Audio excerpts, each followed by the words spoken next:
Halo, assalamualaikum teman-teman. Hari ini Teteh mau bawakan cerita asal mula Danau Toba. Pada zaman dahulu kala adalah seorang petani bernama Toba. Ia hidup menyendiri di sebuah lembah yang landai dan subur.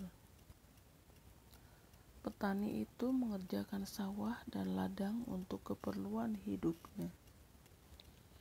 Selain mengolah tanah di ladangnya, kadang-kadang lelaki itu pergi memancing ikan ke sungai yang berada tak jauh dari rumahnya. Sekali-kali dia memancing. Mudah saja ikan didapatnya, karena di sungai yang jernih itu memang banyak sekali ikan-ikan. Ikan hasil pancingannya dia masak untuk dimakan. Dan pada suatu sore, setelah pulang dari ladang, lelaki itu langsung pergi ke sungai untuk memancing. Tetapi cukup lama dia memancing, tak seekor pun ikan yang didapatnya. Kejadian yang begitu belum pernah dia alami. Biasanya ikan di sungai itu mudah didapat karena sudah terlalu lama dan tak ada juga ikan yang memakan umpan pancingnya. Dia jadi kesal dan memutuskan untuk berhenti saja memancing. "Kemana saja ikan-ikan di sungai ini?" gumam lelaki itu. "Sejak tadi aku belum mendapat satu ekor yang kecil sekalipun." Ia mencoba bersabar dan menunggu beberapa saat, namun tetap saja nihil. Mendingan aku pulang saja." Lelaki itu sudah putus asa. "Tapi kalau pulang rugi juga. Sudah sekian lama aku tak dapat ikan. Biarlah aku tunggu beberapa saat," gumamnya menghibur diri. Namun lama-lama, karena umpannya sama sekali tidak disentuh oleh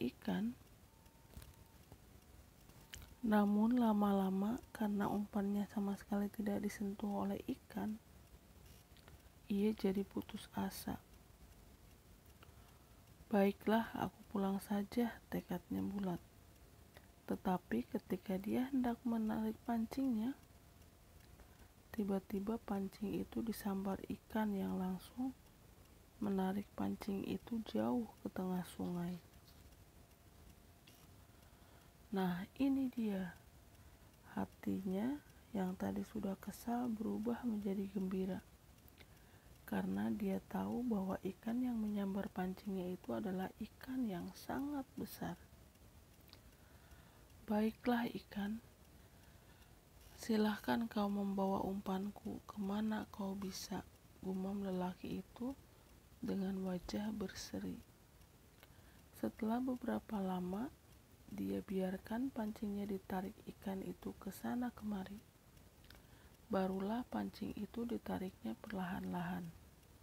Ketika pancing itu disentakkannya, tampaklah seekor ikan besar tergantung dan menggelepar-gelepar di ujung tali pancingnya. "Wah, benarkah penglihatanku ini?" serunya hampir tak percaya. Dengan cepat ikan itu ditariknya ke darat supaya tidak lepas. Sambil tersenyum gembira, mata pancingnya dia lepas dari mulut ikan itu. Pada saat dia sedang melepas mata pancing itu, ikan tersebut memandangnya dengan penuh arti. Kemudian setelah itu, ia diletakkannya di suatu tempat yang aman. Dia pun masuk ke dalam sungai untuk mandi. "Rezeki besar, baru kali ini seumur hidupku dapat ikan sebesar ini," gumamnya dengan wajah berseri. Perasaannya gembira sekali karena belum pernah dia mendapat ikan sebesar itu. Dia tersenyum sambil membayangkan betapa enaknya nanti daging ikan itu kalau sudah dipanggang. Tidak akan kupanggang, sebaiknya kugoreng ikan itu dengan minyak kelapa. Pasti lezat, pikirnya. Dan ketika meninggalkan sungai untuk pulang ke rumahnya, hari sudah mulai senja. Setibanya di rumah, lelaki itu langsung membawa ikan besar hasil pancingannya itu ke dapur. Nah, itu dia persediaan minyak kelapa masih ada. Tapi, wah, kayu bakarnya habis. Pada saat itu hendak menyalakan api untuk menggoreng ikan itu. Ternyata kayu bakar di dapur rumahnya sudah habis. Dia segera keluar untuk mengambil kayu bakar dari bawah kolong rumahnya. Kemudian sambil membawa beberapa potong kayu bakar, dia naik kembali ke atas rumahnya dan langsung menuju dapur.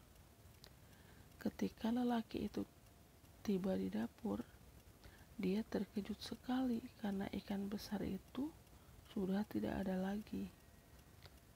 Tetapi di tempat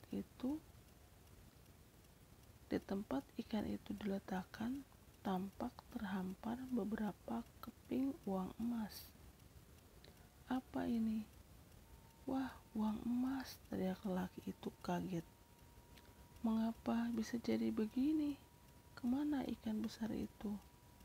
Lelaki itu tak habis pikir atas kejadian aneh itu. Mengapa ikan itu lenyap dan berganti menjadi uang emas? Tanyanya penasaran di dalam hati. Dengan emas itu dia akan dapat memperbaiki rumah dan membeli perabotan yang cukup bagus. Tapi siapa yang meletakkan emas itu di dapur? Tanyanya dalam hati penuh penasaran. Karena terkejut dan heran mengalami keadaan yang aneh, sambil membawa keping uang emas, dia meninggalkan dapur dan masuk ke kamar. Ketika lelaki itu membuka pintu kamar, tiba-tiba darahnya tersirat karena di dalam kamar sudah berdiri seorang perempuan dengan rambut yang panjang terurai. Perempuan itu sedang menyisir rambutnya sambil berdiri menghadap cermin yang tergantung di dinding kamar. Sesaat kemudian, perempuan ibu itu tiba-tiba membalikkan badannya dan memandang lelaki itu tegak kebingungan di mulut pintu kamar. Lelaki itu menjadi sangat terpesona karena wajah perempuan yang berdiri di hadapannya luar biasa cantiknya. Dia belum pernah melihat perempuan secantik itu, meskipun dahulu dia sudah jauh mengembara di berbagai negeri. Kau ini siapa? Tanya lelaki ini dengan gemetar. Apakah kau benar-benar ingin tahu siapa aku? Tanya perempuan itu. Benar, sejak kapan kau berada di dalam kamarku? Baru saja. Kau yang tadi telah membawaku dari sungai. Hah? Dari sungai? Memangnya kau ini?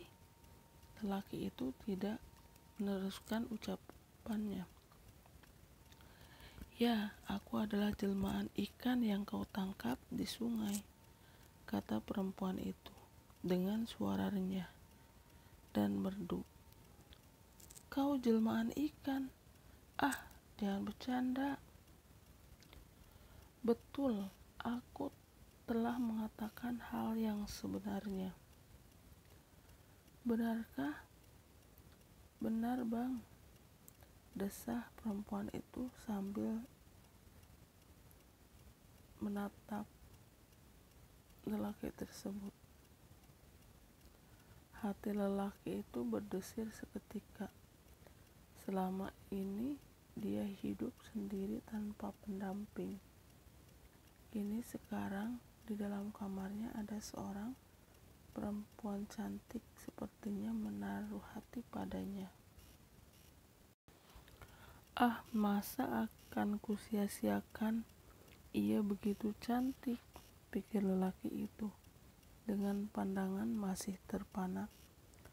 Tak peduli dari mana asalnya, aku akan menikahi perempuan ini.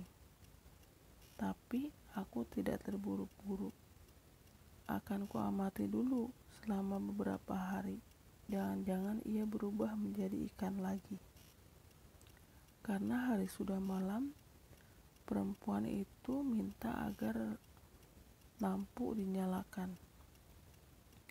Setelah lelaki itu menyalakan lampu, dia diajak perempuan itu menemaninya ke dapur. Karena dia hendak memasak nasi untuk mereka berdua.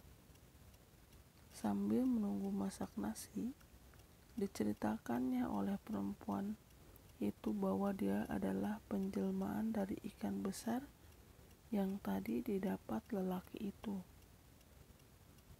ketika memancing di sungai. Kemudian dijelaskannya pula bahwa beberapa keping uang emas yang terletak di dapur itu adalah penjelmaan sisiknya. Setelah beberapa minggu, perempuan cantik itu tinggal serumah bersamanya. Pada suatu hari, lelaki itu melamar